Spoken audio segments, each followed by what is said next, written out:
Magandang gabi, Cedric. Gusto mo bang malaman ang kwento ng Florante at Laura? Yes. Noong unang panahon, mayroong dalawang magkasintahan, sina Florante at Laura. Sila ay masayang naninirahan sa kaharian ng Albania, ngunit may isang taong gustong umagaw kay Laura, at yun ay si Adolfo.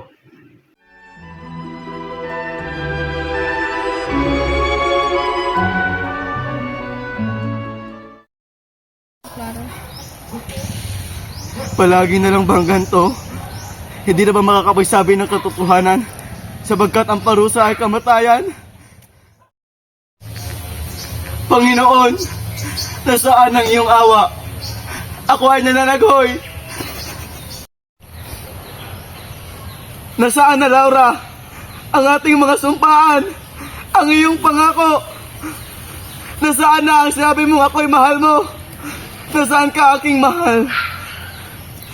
Isa kang taksil! Bakit mas pinili mo si Adolfo?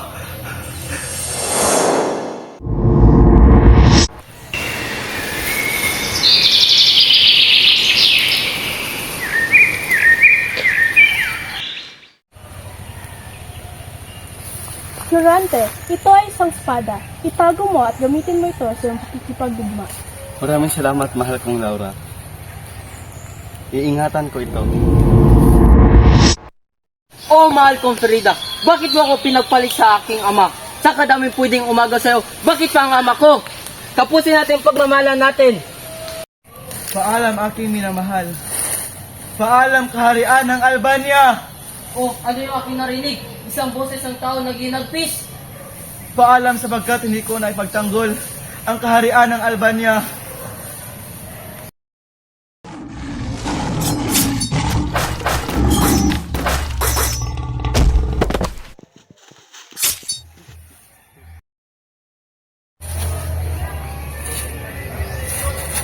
Halikat sa aking mga kamay ay ligtas ka.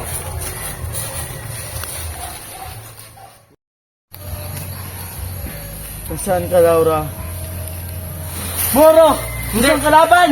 Hindi mo ako kalaban. Ligtas ka sa aking mga kamay. Sino ka? Ako nga pala si Aladdin, isang Moro. Ikaw, kaibigan. Ako nga pala si Florante. Gusto ko sana ikwento sa iyo ang aking buhay.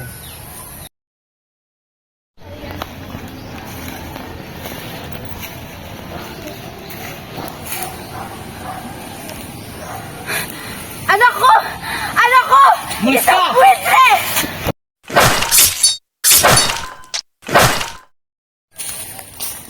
Ayos ka lang? Maraming salamat. Sige. Sawad asawa, sige. Sigurado ka bang ipapadala mo si Florante sa Atenas? Walang magbabantay sa kanya roon. Ikaw mag-alala. Siguradong ligtas siya doon.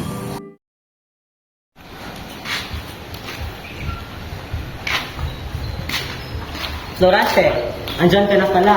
Magandang umaga, Antenor. Maligayang pagdating sa Atenas, Florante. Maraming salamat sa iyong mainit na pagsilubong sa akin dito. Naway magustuhan mo ang iyong panunuluyan dito. Magandang umaga, kaibigan. Ako nga pala si Adolfo. Florante nga pala, at ako naman po si Rinaldo. Ikinagagalak ko kayong makilala. Ikaw pala ay may kabutihang loob, kaibigan. Akala ko nung una ikaw ay isang masamang tao. Sadyang hindi lang ako nagtitiwala agad sa mga estranghero. Hindi ito maaari! Bakit siya ay napalaan ng kakayahan at kagalingan na makakamit ang mga tagumpay na hindi ko kaya?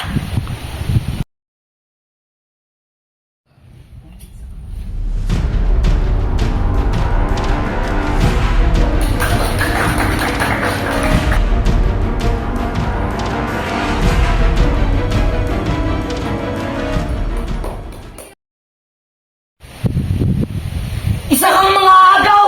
Ano nangyayari sa'yo, kaibigan? Itigil mo yan!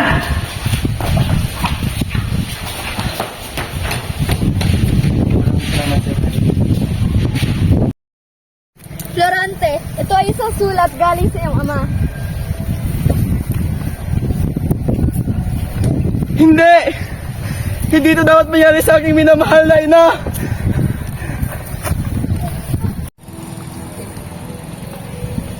Florante, Alam kong hindi madali ang nangyari sa iyong ina, ngunit sa tingin ko kailangan mo munang libangin ang iyong sarili. Halika, pumunta muna tayo sa pook na yun. Florante, may isang sulat ka na naman galing sa kaharian ng Albania.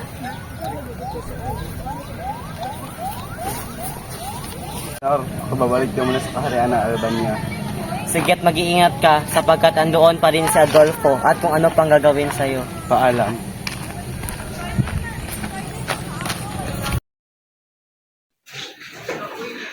Ama ko! Ano nangyari sa iyo? Bakit ganito nangyari sa pamilya ko?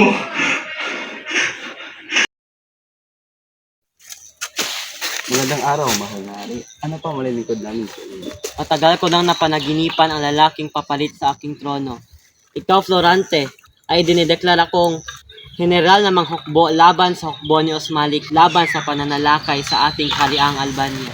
Masusunod po, mahal na Ari. Sino po napakagandang dalagang iyan? Yan ang aking pinakamamahal na anak na si Laura. Isang bilin ko lang sa iyo ay ingatan mo siya sapagkat siya lang ang aking tanging kaligayahan. Masusunod po, mahal na Ari. Mamahalin ng wagas at ako ay iyong maging kaagapay at tagapagtanggol sa tuwing ikaw ay nangangailangan sa atin.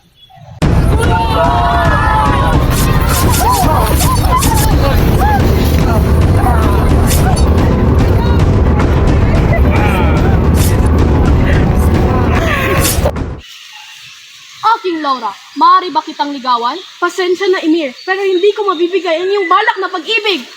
Ano ba? Pugutan siya ng ulo! Masusunod ba hanahan? Hoy, ikaw!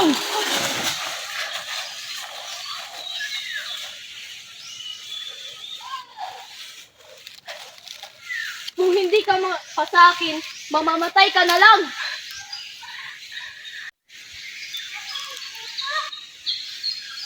Sila nga ba iyon? Ang aking mahal, pugutan na ng ulo. Hindi ito maaari! Ako ang harapin niyo!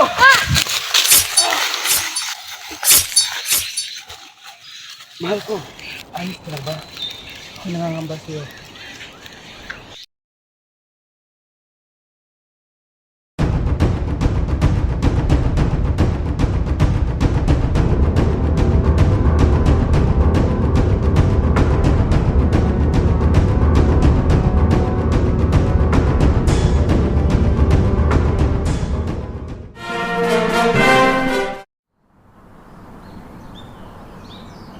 Atakin!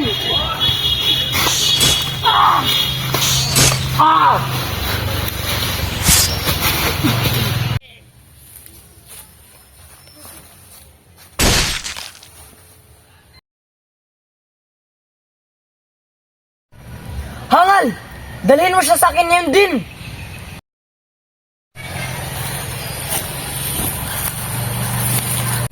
Nasasabik na ako sa darating nating kasal.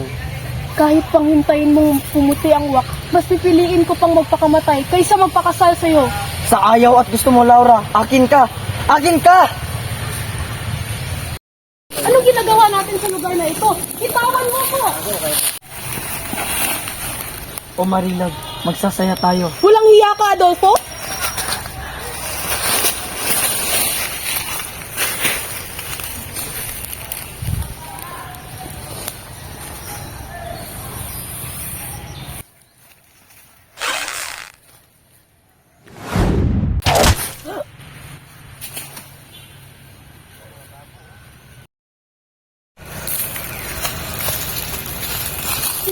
Bini, ayos ka lang ba? Halika, tumayo ka.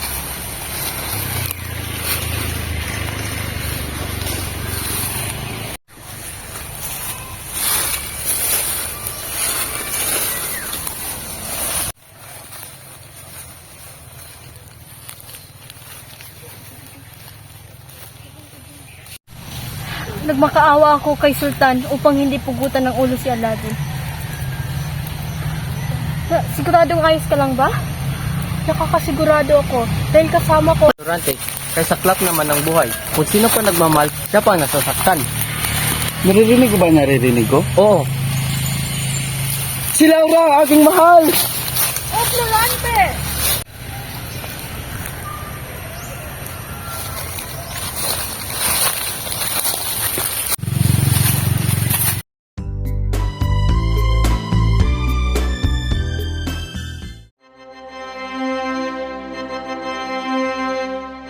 Mahal ko, sa araw na ito, itinataas ko aking mga pangako sa iyo.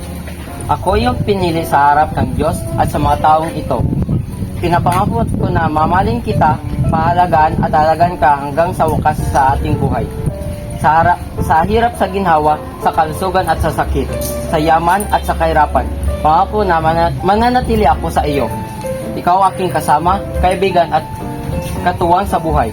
Mahal kita ng buong puso at kaluluwa. Sagot ko ang buhay ko sa iyo. Alay ko ang aking pag-ibig at katapatan. Sa hirap at ginhawa, sa sakit at ligaya, sa lungkot at saya, iibigin kita hanggang sa wakas ng ating buhay.